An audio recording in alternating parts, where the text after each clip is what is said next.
కాకినాడ జిల్లా కిర్లంపూడిలో ముద్రగడ నివాసానికి వెళ్లారు వైఎస్ఆర్సీపీ నేతలు. ఇవాళ తెల్లవారుజామున ముద్రగడ నివాసంపై జనసేన కార్యకర్త దాడి ఘటనను తీవ్రంగా ఖండించారు. ఈ నేపథ్యంలో ముద్రగడను ఘటనకు సంబంధించిన విషయాలపై ఆరా తీశారు.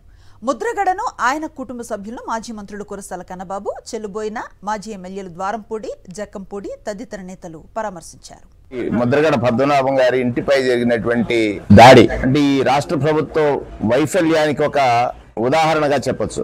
ఎవరిపై జరిగింది?